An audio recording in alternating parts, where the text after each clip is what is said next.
So on the Nintendo Switch, Bandai Namco released Namco Museum Archives Volumes 1 and 2. This is a pretty basic collection of older Namco titles, but there's an interesting twist. They're the NES versions, not the arcade originals. Not only that, but there's 2 games on here that were never released on the NES at all. So are these actually NES ROMs, or are they simply imitations? Well, let's take a look.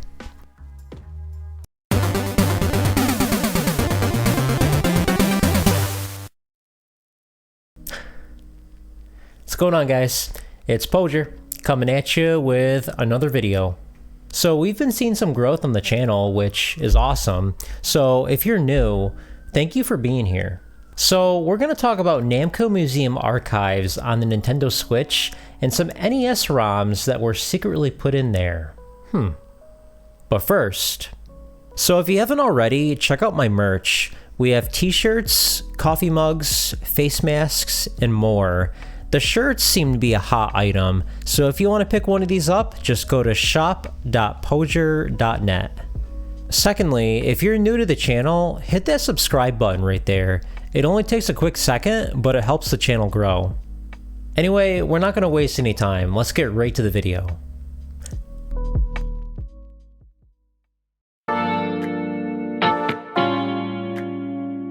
First, we're going to talk about Volume 1. On this one, you're getting Pac-Man, Galaxian, Xevious, McBee, Dig Dug, The Tower of Druaga, Sky Kid, Dragon Buster, Dragon Spirit, Splatterhouse, and a bonus game, Pac-Man Championship Edition, which we'll talk more about later.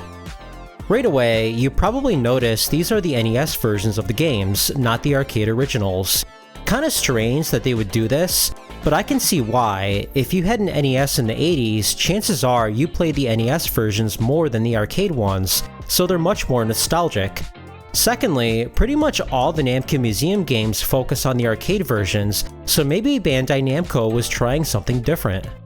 So what's nice about this is that US consumers now have a way to play the NES versions of Dig Dug, McBee, Galaxian, The Tower of Druaga, Dragon Buster, and Splatterhouse. I mean, look at how many games I just mentioned. It blows my mind that these games, especially Dig Dug, Galaxian, and McBee, were never released in the US. I mean, what happened?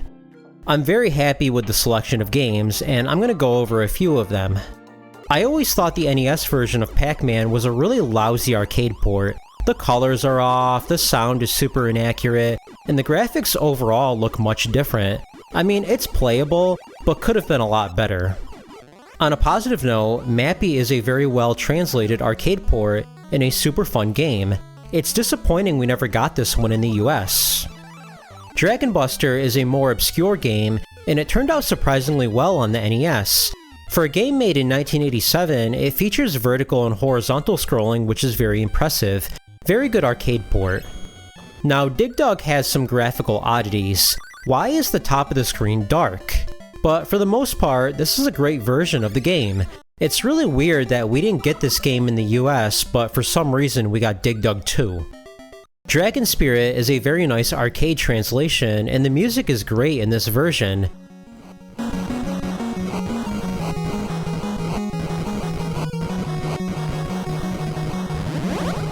They added a storyline, and for some reason you fight the final boss at the beginning, but overall this is a great port. Now, a lot of people talk about Splatterhouse. I never liked the graphic style in this game, it just looks really boring and washed out, but it's a nice and very fun platformer. It's one of the many hidden gems in the Famicom lineup that we never got, so it's nice that the US audience can finally enjoy this one. Alright, so let's talk about Volume 2 now, which comes with Galaga, Battle City, Pac-Land, Dig Dug 2, Super Xevious, Mappy Land, Legacy of the Wizard, Rolling Thunder, Dragon Buster 2, Mendale Palace, and a bonus game, Gaplus, which we'll talk more about later. It's kinda weird that this collection was broken up into 2 volumes when the Japanese version was able to include all of them in one collection. I mean, why? Like with Volume 1, a ton of these games didn't get US releases, including Battle City, Pac-Land, Super Xevious, and Dragon Buster 2. They really dropped the ball here. Why didn't these games get a US release? I can understand some of the more obscure ones, but why not Galaxian, Dig Dug, or Mappy? These are really popular arcade titles. Two of the games, Legacy of the Wizard and Mendel Palace, are weird additions. I never considered any of these Namco titles. Namco did publish both of these games in Japan, but not in the US, so American audiences would probably have no idea why these are on here. But I mean, they're decent games, so I'm not complaining or anything. I'm also really happy with the game selection in this one too. I'm going to go over a few from this collection as well. Unlike Pac-Man, I always liked the NES version of Galaga. They actually got the sound and graphics right here, and is a very well translated port of the arcade version. I like everything about Mappy Land except for the graphics. The background blends in with the platforms, and it looks really bad. But they made some really cool changes, and I consider this one better than the original, just not better to look at. I find it really funny that Battle City is on here, because you commonly find this game on pirate multicarts, but it's a fun tank shooter that even has a level editor, which is super ambitious for its time. Pac-Land happens to be a very fun and ambitious platformer, one of my favorites. Would you believe this actually came out before Super Mario Bros.? Unfortunately though, Dragon Buster 2 is a bit of a disappointment. I was hoping for something similar to the first game, but better, but instead, we get a top-down perspective. I usually don't like these exploration type of games, and I got bored of this one really fast. Honestly, I don't mind that this one didn't get a US release. Japan can have it for all I care. Rolling Thunder, on the other hand, is one of my favorite arcade games, and this version is a very nice translation. I'm really glad they included the Japanese version of this game because it features the expanded audio.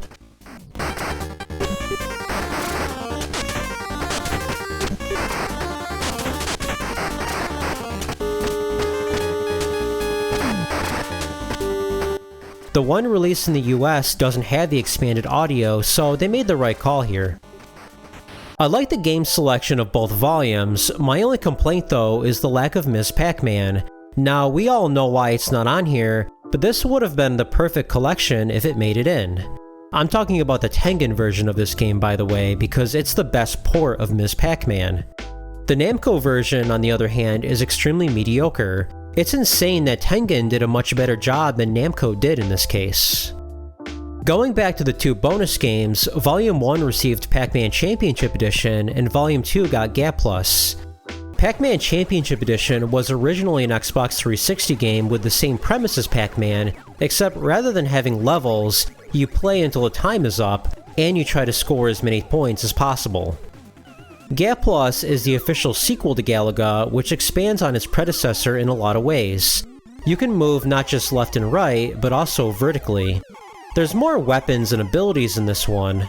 Unfortunately, when the game came out in arcades, it wasn't near as popular, and at one point they even tried calling this game Galaga 3 to capitalize on the previous game's success. Both of these are remakes of their arcade counterparts. Neither of these games came out on the Famicom or NES, not even an unreleased prototype. So, are these actually NES ROMs, or are they just imitations?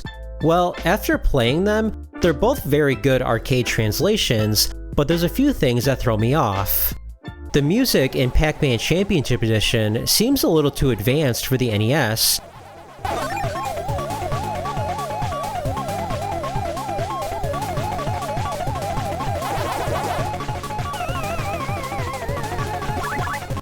And Gaplus has absolutely no flickering or slowdowns, which seems too good to be true. With that said, these don't seem like actual NES ROMs, but rather, they're making the graphics look like the NES to match the theme of this compilation. Overall, both of these volumes are very nice collections, and they picked some very nice games to go along with them. They should have released all of them in one collection like they did in Japan, but still, US consumers are finally getting access to a ton of Japanese exclusives. Being able to finally play Splatterhouse in Pac-Land is nice. However, we're not done yet because shortly after the release of this game, an unbelievable discovery was made.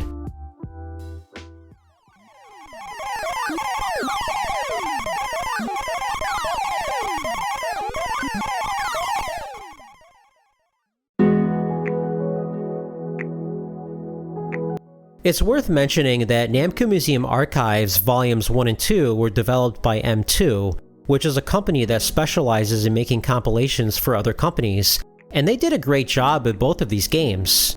So with that said, are Pac-Man Championship Edition and Gaplus actually NES games, or just imitations? Well, someone was actually able to dig into the source code of Namco Museum Archives and actually found ROMs for both of these remakes. Do these games work on an actual NES? Well, let's find out. Alright, so we got the Mr. FPGA booted up right now. For those who don't know, this is hardware emulation, so in theory, this should also work on NES hardware.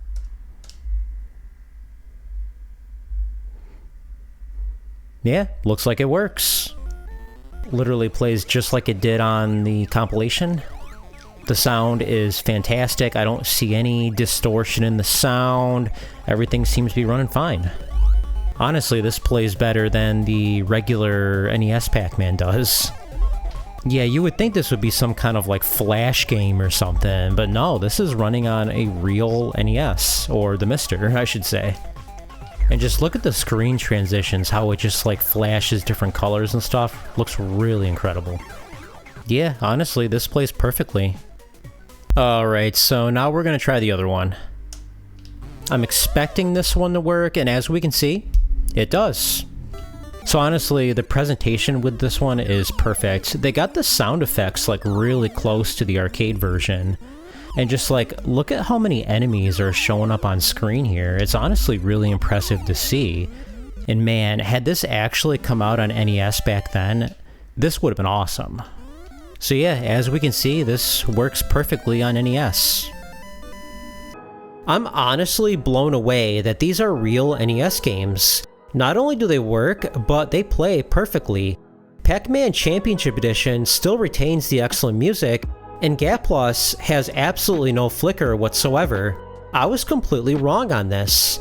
So where did these two games come from? Were they made completely in-house? Here's a little backstory. Pac-Man Championship Edition was originally a homebrew NES game from 2007 by a developer named Coke774. We have some footage of the game that was posted on Vimeo back in 2008, but not much is known about it or the developer in general because Coke774 never released the ROM to the public. In 2020, somehow M2 was able to get in touch with Coke774 and make an agreement with them.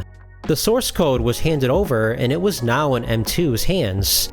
But it wasn't a complete copy and paste. They did make some changes to Coke774's game.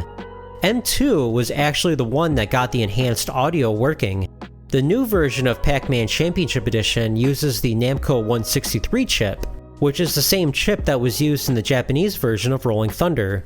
Coke774's original version didn't have any expanded audio, and it's believed they used the MMC3 chip. So what about Gaplus? Was this also borrowed from another homebrew developer?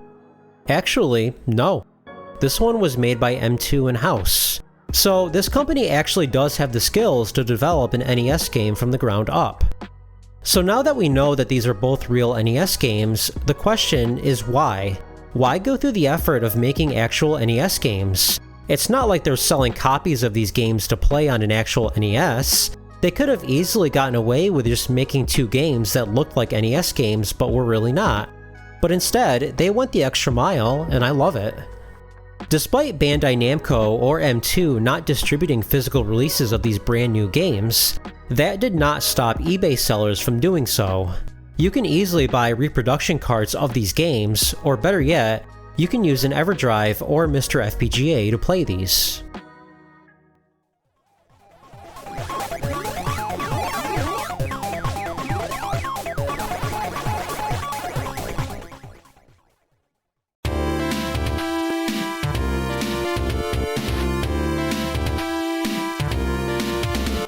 Namco Museum Archives stands out from the other games in the series because it tried something different. Rather than including the arcade versions, they used the NES versions of these classic games. The game selection is nice, and it gave us a bunch of games we never had access to in the US. And including Pac-Man Championship Edition and Gaplus to the lineup of games was a nice bonus, and it only became even nicer when we found out that these are real NES ROMs. They didn't have to go through the extra effort And there was no reason to do it, but they did. They really went the extra mile here.